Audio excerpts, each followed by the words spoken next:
Bien, mis amados, hoy estoy comenzando una serie de estudios que son complementados en la escuela bíblica ministerial los días lunes. Entonces, yo les recomiendo a aquellos que quieren ahondar en el tema, entonces que aprovechemos a asistir lo que la iglesia está brindando para capacitar a su pueblo. Entonces, hoy vamos a tratar de los relacionamientos con amor y el tema es la comunión los unos con los otros. Hechos 2:42 de la santa y poderosa palabra del Señor. Y perseveraban en la doctrina de los apóstoles, en la comunión unos con otros, en el partimiento del pan y en las oraciones. Claramente se señalan principalmente 4 actividades que la iglesia primitiva tenía como costumbre perseverar, permanecer, estar firmes y constantes en esta línea.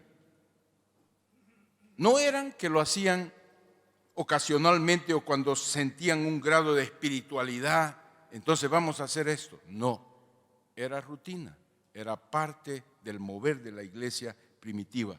Perseverar en la doctrina de los apóstoles, perseveraban en la comunión los unos con los otros, perseveraban en el partimiento del pan y perseveraban en las oraciones. Usted ve que una de las 4 actividades que la iglesia debería permanecer era la comunión unos con otros. La comunión es tema clave en el Nuevo Testamento. En griego puede traducirse como koinonía, comunión, comunidad, participación o simplemente compartir una vida en común.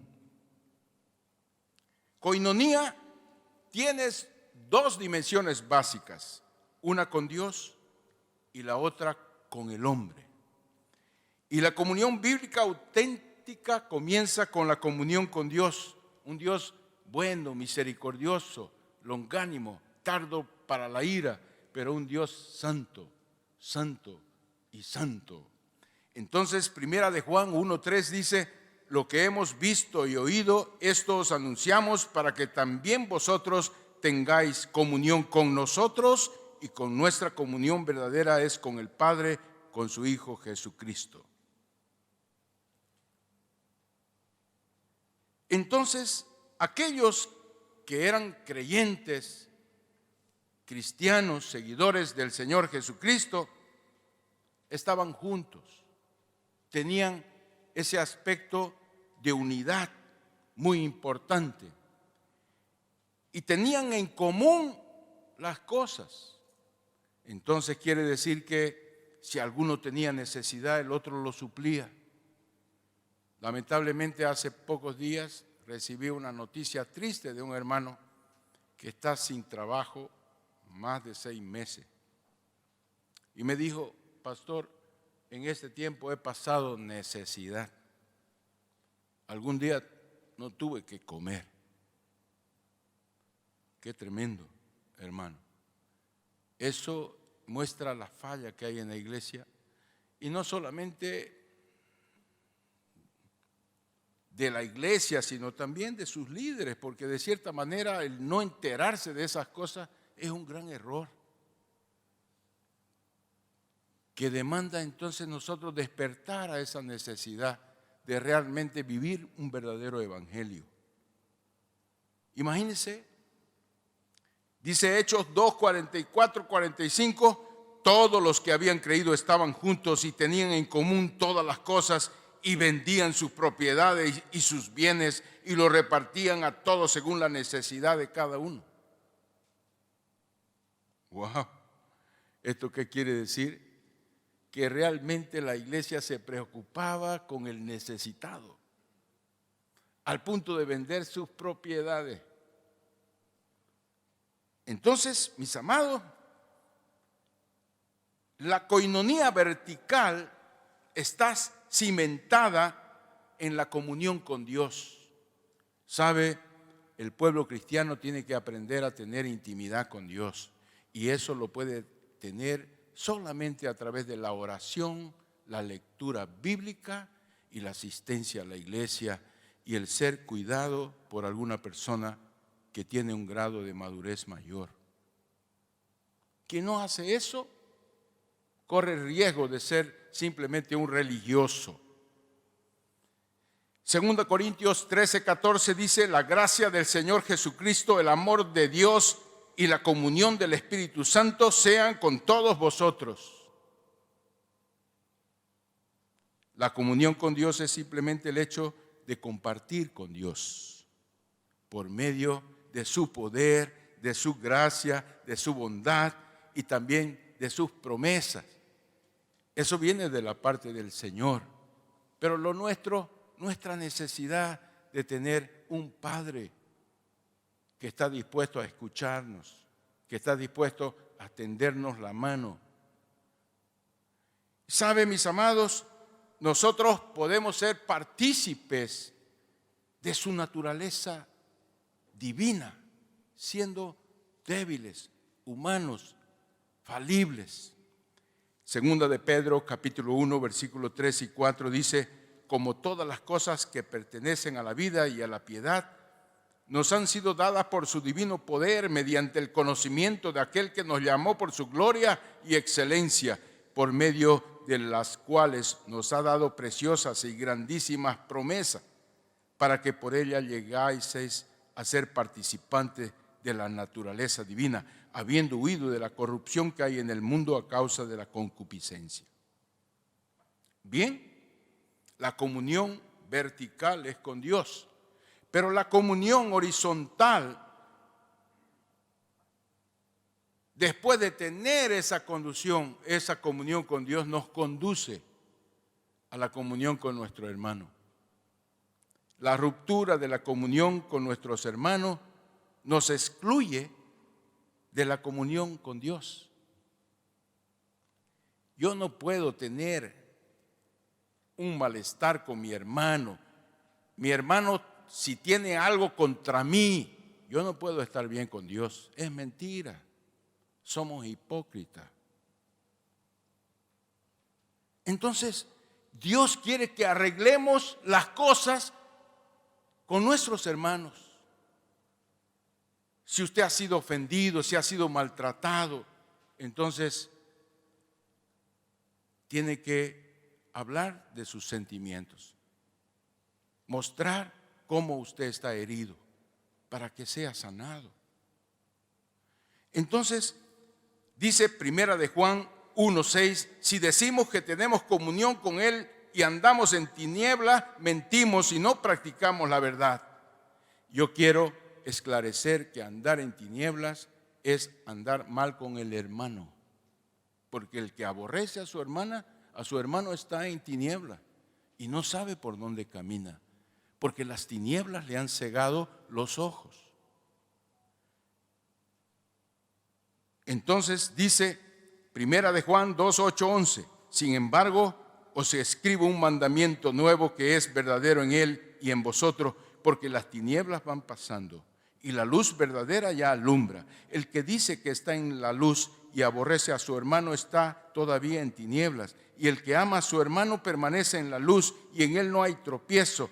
Pero el que aborrece a su hermano está en tinieblas y anda en tinieblas y no sabe a dónde va, porque las tinieblas le han cegado los ojos.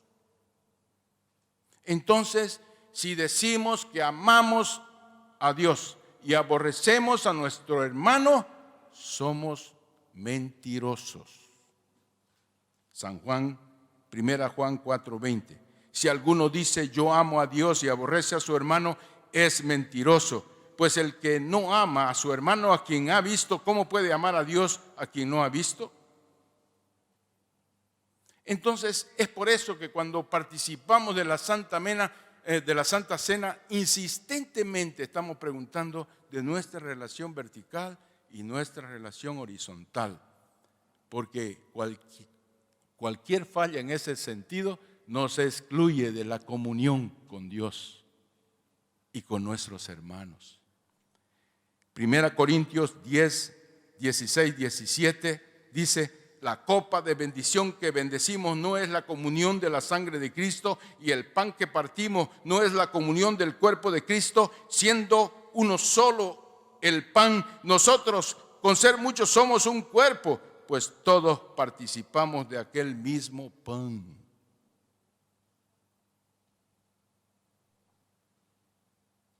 Entonces, la unión unos con otros está basada en nuestra unión con Cristo.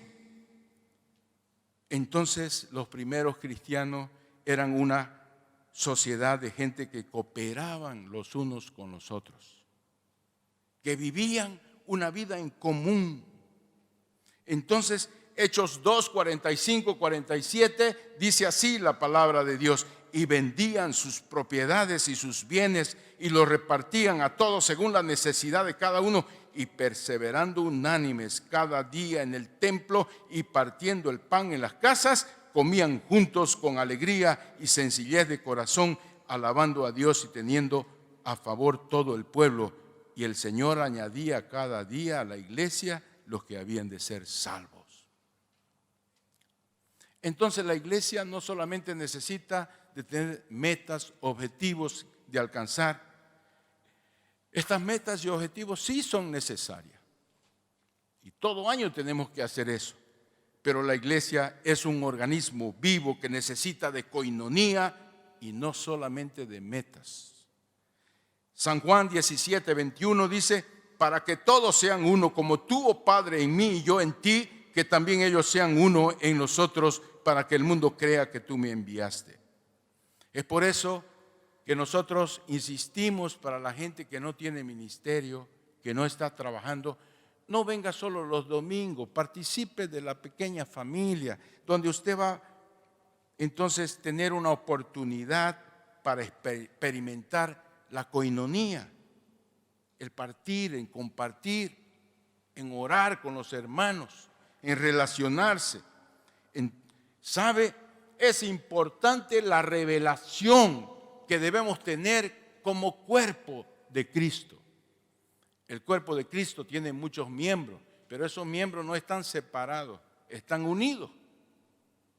Entonces, dice 1 Corintios capítulo 12, versículo 12: porque así como el cuerpo es uno y tiene muchos miembros, pero todos los miembros del cuerpo, siendo muchos, son un solo cuerpo, así también Cristo.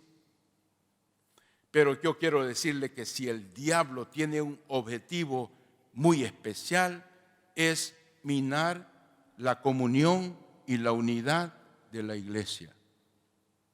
Y siempre usa motivos egocéntricos que no están ligados al cuerpo. Y el primer peligro que puede haber es cuando nuestra lengua está suelta. Alguien me dijo: pero pastor, la lengua es una cosa deliciosa. A mí me encanta el ají de lengua. Yo no estoy hablando del ají de lengua, estoy hablando de esta lengua que está en medio de nuestra boca, que se jacta de muchas cosas. Entonces, la coinonía es frágil y simplemente puede ser rota por expresiones desmedidas, con palabras torpes, con palabras hirientes, mentirosas, palabras airadas, palabras chismosas. El pueblo tiene una afinidad por el chisme increíble. Hay personas que dicen: pastor, dígame quién es esa persona para que yo ore. ¿Sabe? Dice la Biblia, la palabra de Dios, que hay hombres cuyas palabras son como golpes de espada. Proverbios 12, 18. Hay personas que mienten y se cansan de mentir, ni se cansan de mentir. Los labios mentirosos son abominación a Jehová, pero los que hacen verdad son su contentamiento. Proverbios 12, 22. Dice: el que guarda su boca guarda su alma, mas el que mucho abre sus labios tendrá calamidad. La blanda respuesta quita la ira, mas la palabra áspera hace subir el furor. Proverbios 15, versículo 1. Y Proverbios 17, 28 dice: aún el necio cuando calla es contado por sabio, y el que cierra sus labios es entendido.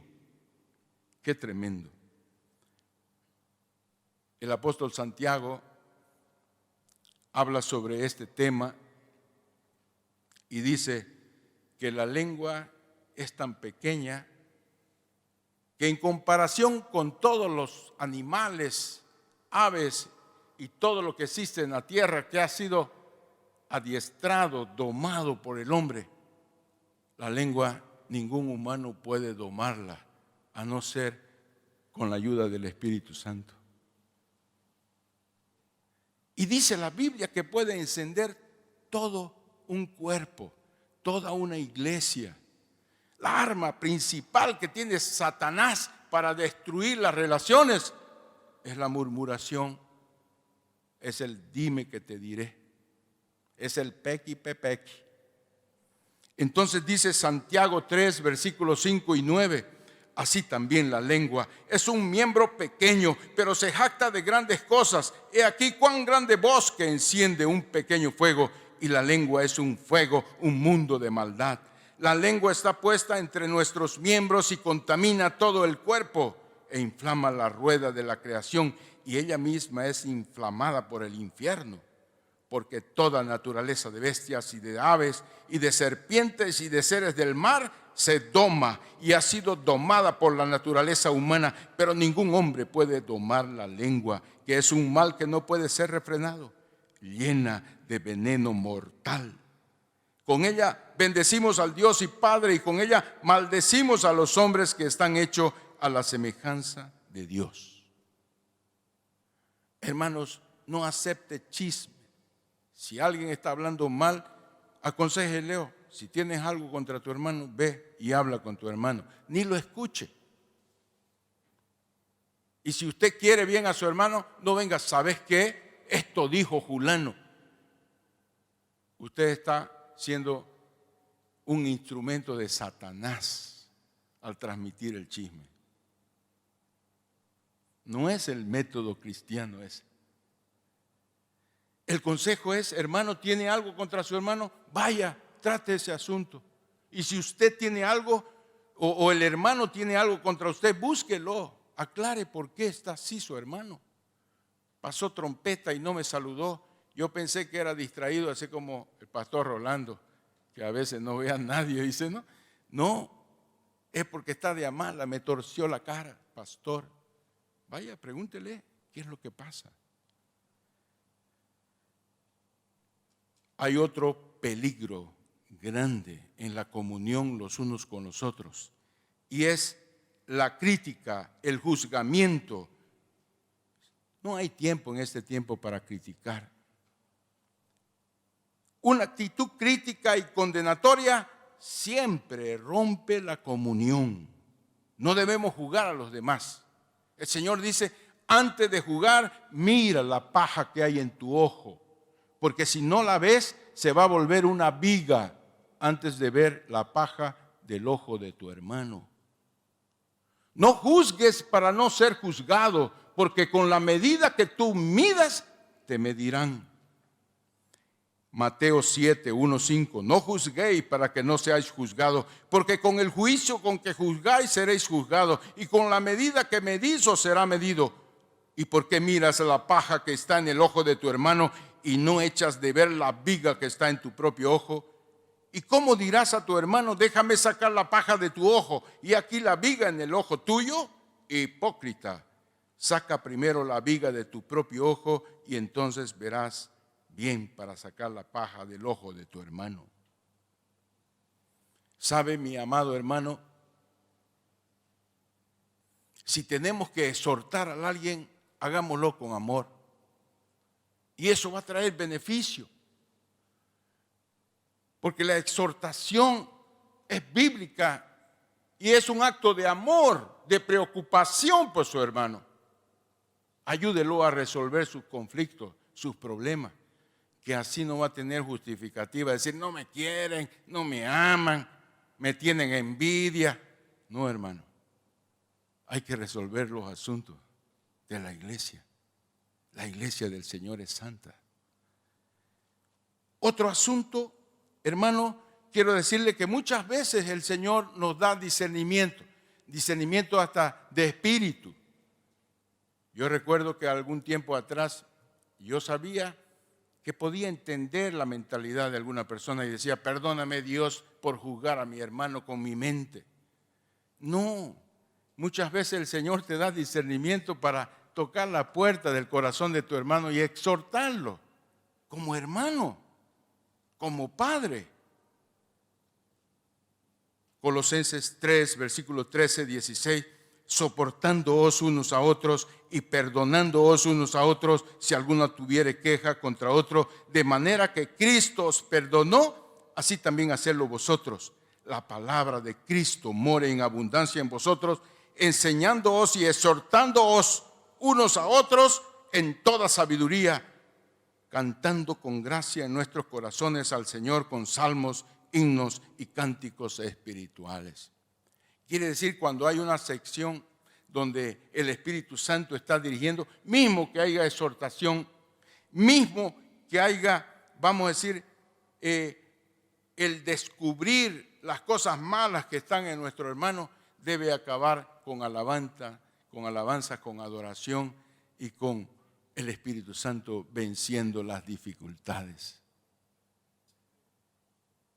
El hecho de criticar refleja dos maneras incorrectas de manejar la culpa. Primero, culpar a otra persona es equilibrar la balanza, porque siempre a veces nosotros no queremos ver nuestra parte de culpa. Y asumir el papel de víctima, entonces hace con que no asumamos de responsabilidad por nuestros errores. Ambas cosas están equivocadas. Otro peligro de la comunión, de la coinonía, es cuando dejo las heridas sin tratar y conservo las heridas. Entonces, mis amados, si hay algo terrible, algo tremendamente negativo, es el resentimiento, la amargura, la falta de perdón.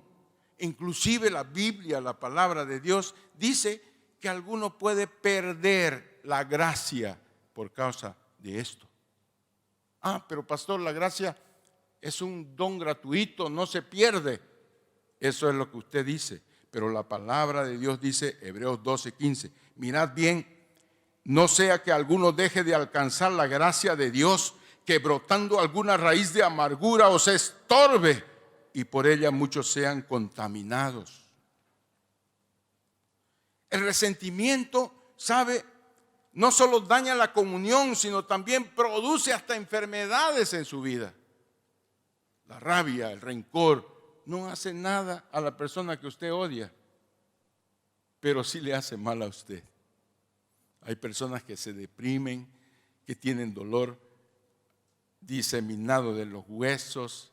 No digo que todo es reumatismo, entonces algunos lo espiritualizan todo y si se caen dice Satanás me hizo una zancadilla. No es así, pero yo quiero decirte que la amargura, el resentimiento puede provocar enfermedades físicas. El perdón, amados hermanos, tiene origen en Dios. Efesios 1:7 dice, en quien tenemos redención por su sangre, el perdón de pecados según las riquezas de su gracia. Entonces la Biblia dice, hermanos, si usted es un cristiano, es usted cristiano por causa de que fue perdonado por Jesús. Y entonces adquiere una responsabilidad al ser perdonado. Usted también tiene que perdonar. Mateo 6:12. Y perdónanos nuestras deudas como también nosotros perdonamos a nuestros deudores. Ser tolerantes, llevar con paciencia, siempre que se pueda estar en paz con las personas.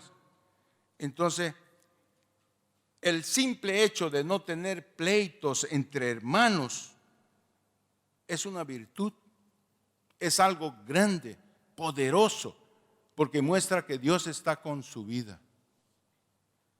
Colosenses 3, versículo 13, 14 dice, soportándoos unos a otros y perdonándonos unos a otros si alguno tuviere queja contra otro, de manera que Cristo os perdonó, así también hacedlo vosotros, y sobre todas estas cosas vestidos de amor, que es el vínculo perfecto. Entonces, ¿cómo perdonamos, pastor? Si tu hermano tiene algo contra ti, entonces, ¿cómo es? Es el típico ejemplo de alguien que no saluda, que le tuerce la cara, que no quiere conversar con usted, que se aleja cuando usted llega, que usted se levanta porque no quiere tener comunión con él. Entonces sabe, dice Mateo 5, 21, 24, oíste que fue dicho a los antiguos, no matarás, y cualquiera que matare será culpable de juicio. Pero yo os digo que cualquiera que se enoje contra su hermano será culpable de juicio, y cualquiera que diga necio a su hermano será culpable ante el concilio, y cualquiera que le diga fatuo quedará expuesto al infierno de fuego. Por tanto, si traes tu ofrenda al altar y allí te acuerdas de que tu hermano tiene algo contra ti, deja allí tu ofrenda delante del altar y anda, reconcíliate primero con tu hermano y entonces ven y presenta tu ofrenda. El Señor está diciendo, si usted se da cuenta que alguien tiene algo contra usted, resuelva su problema antes de servirme, antes de darme ofrenda, antes de cualquier beneficio que tú quieras dar a la iglesia del Señor, a la obra de Dios. ¡Wow! Eso es muy importante. Si tu hermano peca contra ti, Mateo 18, 15, 17, es otro asunto. Es su hermano que le ha hecho mal y usted sabe que su hermano le ha hecho mal. Entonces, por tanto, si tu hermano peca contra ti, ve y repréndele estando tú y él solos. Si te oye, has ganado a tu hermano, mas si no te oye, toma aún contigo uno o dos para que en boca de 2 o 3 testigos conste toda palabra. Si no los oye a ellos, dilo a la iglesia. Y si no lo oye a la iglesia, tenle por gentil y publicano. Entonces está diciendo, si tienes algo contra tu hermano, ve, repréndelo estando tú y él a solas con amor. Si tu hermano no entiende, ve con testigos y que conste toda palabra. Y si no entiende el hermano, es un asunto de la iglesia. El gobierno, sus autoridades deben tratar ese asunto porque no puede haber enemistades en la iglesia del Señor. No puede haber asuntos sin resolver en la iglesia del Señor. Recuerde la parábola del siervo malvado. Mateo 18, 23, 35 nos cuenta de un rey que tenía consiervos y uno de ellos le debía un cajonal de plata, debía 10,000 talentos. Se lo voy a resumir para no leerlo todo. Y como no pudo pagar lo que tenía, entonces su señor ordenó venderle y a su mujer y sus hijos y a todo lo que tenía para que le pagase la deuda. Entonces aquel siervo le rogó, pidió misericordia y el rey tuvo misericordia con él. Pero él, saliendo, encontró a uno que le debía 100 denarios y haciendo de él le ahogaba y decirle, págame la deuda. Entonces su consiervo, postrándose a sus pies, le rogaba diciendo, ten paciencia conmigo porque yo te lo pagaré todo. Mas él no quiso, sino que fue y le echó en la cárcel hasta que pagase la deuda. El señor de aquellos consiervos lo supo la historia y lo llamó y le dijo, ¿por qué no hiciste como yo hice contigo? Entonces, prenderle con los verdugos, que vaya preso. Y dice el Señor Jesucristo, así hará mi Padre con vosotros si no perdonáis de corazón. Entonces, ¿sabe? El siervo malvado fue perdonado de su deuda de 10,000 talentos. Es una enorme cantidad. Yo fui a pesquisar y equivale a 160,000 años de trabajo de un honorario de un obrero por día. 160,000. ¿Por qué? Porque los talentos era una cantidad de peso de oro, según regiones, de 20 a 40 kilos. Y este hombre debía una cantidad grande, entonces, de denarios. Y él fue perdonado. En realidad lo que Jesús está mostrando es que nosotros fuimos perdonados de una deuda impagable que no se puede pagar, así como los denarios de aquel hombre, 100,000 denarios. Entonces, pero la deuda pequeña, que vamos a decir eran 300 días de trabajo, si podía ponerla en 5 años como pagan los bancos, fácilmente la pagaría. Pero él no quiso arreglo. Y eso es lo que pasa muchas veces con nosotros si mantenemos la falta de perdón en nuestro corazón. El Señor nos perdonó una deuda impagable y nosotros no somos capaces de perdonar una deuda pequeña, insignificante.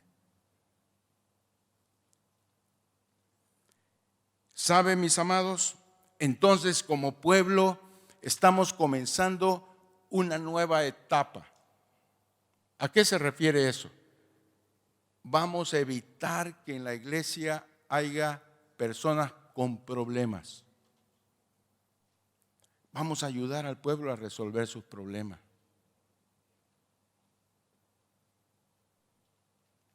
Y como pastor, usted es llamado a ser parte del ministerio de reconciliación. Porque reconciliarse con los hermanos es reconciliarse con Dios. Entonces, ¿sabe? Nosotros éramos tinieblas, mas ahora somos luz en el Señor. Y tenemos que andar como hijos de luz. Porque el fruto del Espíritu es bondad, justicia y verdad. Y podemos comprobar todo lo que es agradable al Señor. Y no participar de las obras infructuosas de las tinieblas. Porque aún vergonzoso es participar de estas cosas a oculta, haciendo cosas que los mundanos hacen para zafarnos de nuestra responsabilidad. Eso está malo. Efesios 5, 18, 13 dice: porque en otro tiempo eras tiniebla, mas ahora soy luz en el Señor. Andad como hijos de luz, porque el fruto del Espíritu es toda bondad, justicia y verdad, comprobando lo que es agradable al Señor. Y no participéis de las obras infructuosas de las tinieblas, sino más bien reprenderlas, porque vergonzoso es aún hablar de lo que ellos hacen en secreto. Mas todas las cosas, cuando son puestas en evidencia por la luz, son hechas manifiestas, porque la luz es lo que lo manifiesta todo. Mis amados, el pueblo de creyentes tenía comunión unos con otros al punto de tener las cosas en común. ¿Y qué sucedía? Hechos 4, 32, 37 nos muestra que la multitud de los que habían creído era de un solo corazón y un alma. ¿Qué significa eso? Unidad.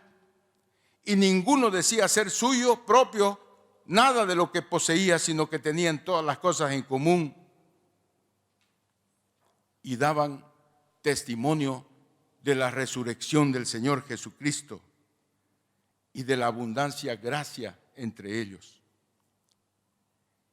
Tanto es así que no había ningún necesitado. Era aparecer el necesitado y la iglesia suplía. Tremendo. Mis amados,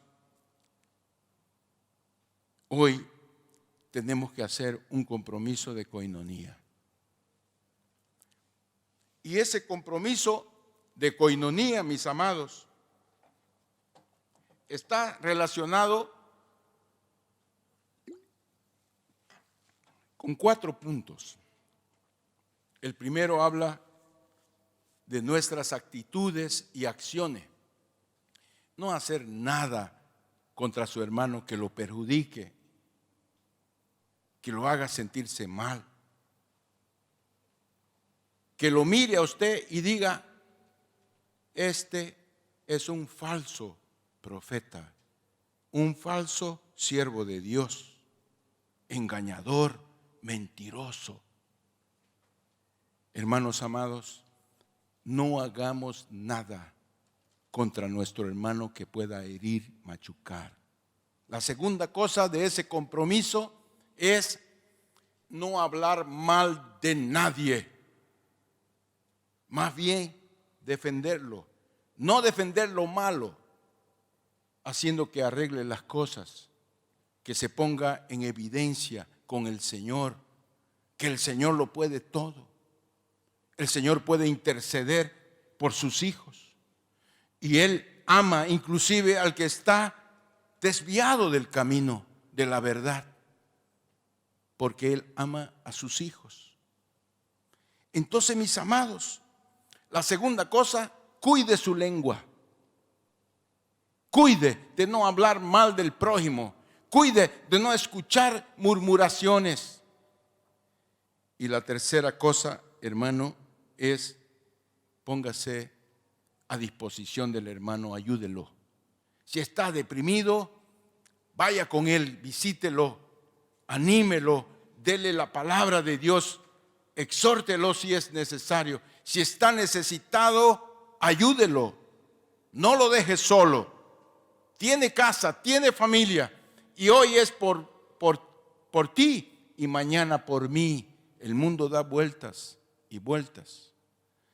Estar en una situación delicada, todos podemos estar. Eso no es malo.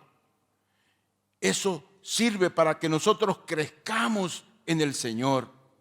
Yo entendí dos cosas muy importantes. Tenemos problemas en la iglesia porque Dios quiere graduarnos a mejorar nuestro carácter. Existe una escuela del amor principal que es el matrimonio. Porque el Señor nos manda a amar al prójimo como a nosotros mismos.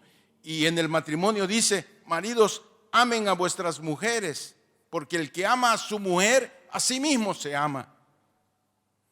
Pero yo digo, en el matrimonio, eso es la primera fase de estudio. La universidad es la iglesia del Señor. ¿Sabe por qué?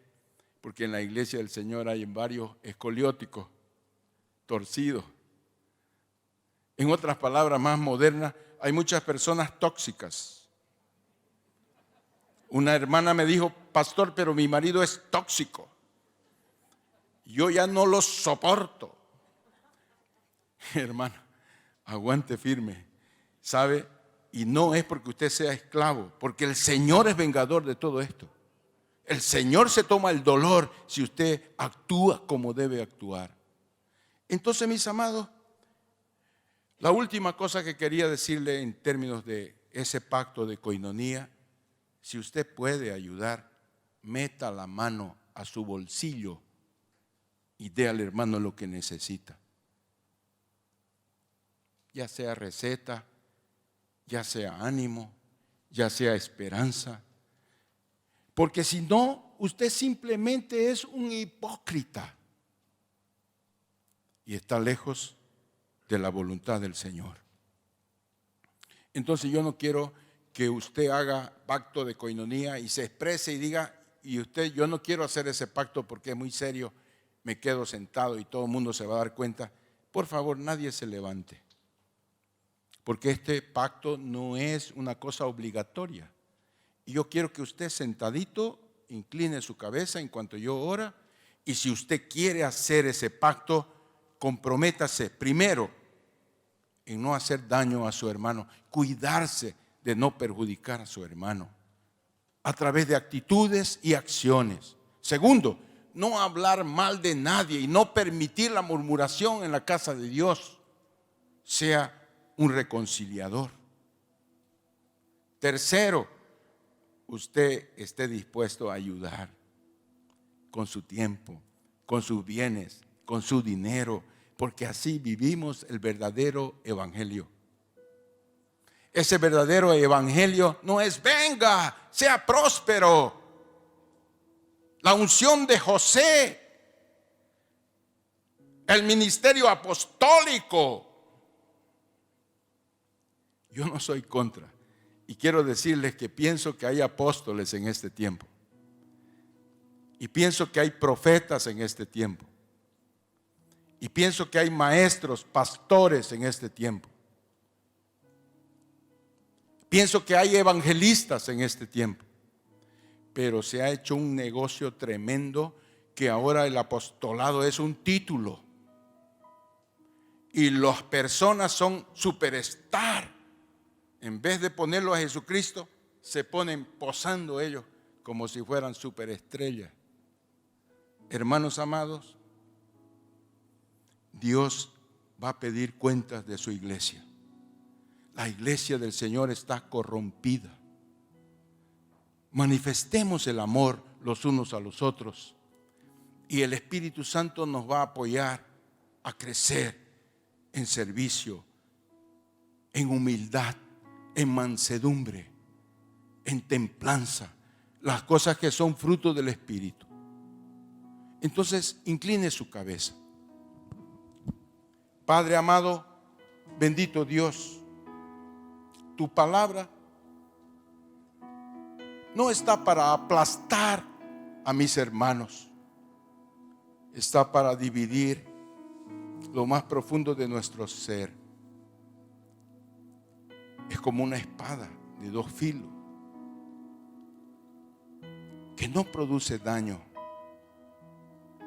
en nuestros hermanos, pero sí va a producir que aquellos que han provocado daños con sus actitudes y acciones puedan pedir perdón a Dios y puedan pedir perdón al hermano.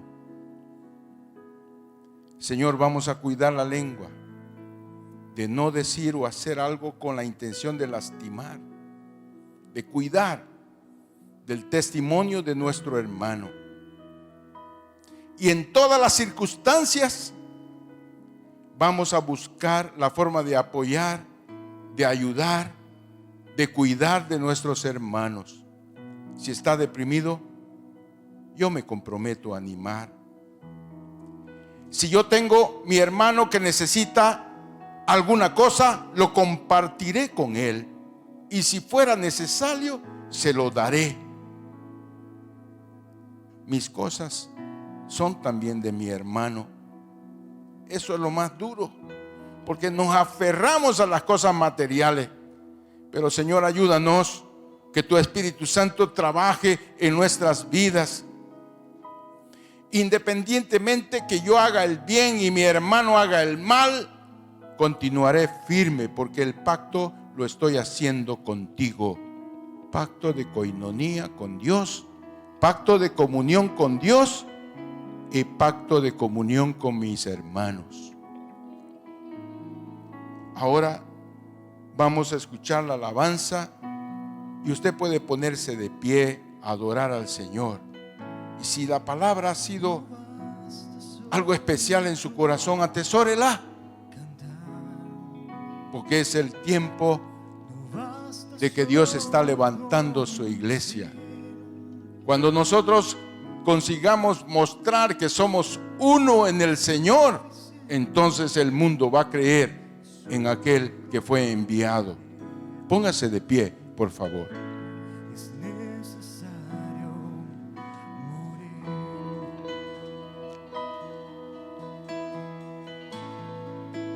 No basta solo con soñar. No basta solo con pedir. No es suficiente solo con querer tener. Es necesario morir. Levante las manos al Señor. Y dame tu vida. El Señor te está pidiendo tu vida. Esa clase de vida que sabes dar. Y dame tu vida. solo Dile al Señor, yo quiero vivir para ti, Señor. Úsame. Resucítame en ti, Jesús. Yo quiero vivir solo para ti. Dile, Señor, tú eres mi Señor. Eres mi amo. No basta Estás en primer lugar en mi vida. cantar. Perfeccióname, Señor. No basta Ayúdame en mis debilidades. Que yo pueda desatar de mí la amargura, el resentimiento, la falta de perdón. Que pueda dejar de hablar mal de mi hermano. Que pueda más bien hacer algo por él. Quiero, Señor, que tú te manifiestes en mi vida. Levántame, Señor. Levanta tu iglesia, papá. Señor, queremos seguir el ejemplo de Jesús, que cuando le maldecían no respondía con maldición, sino encomendaba su vida al que juzga justamente. Oh Señor, levanta mi vida, levanta mi familia, levanta mi casa, levanta mi iglesia, Señor. Levántame, Señor.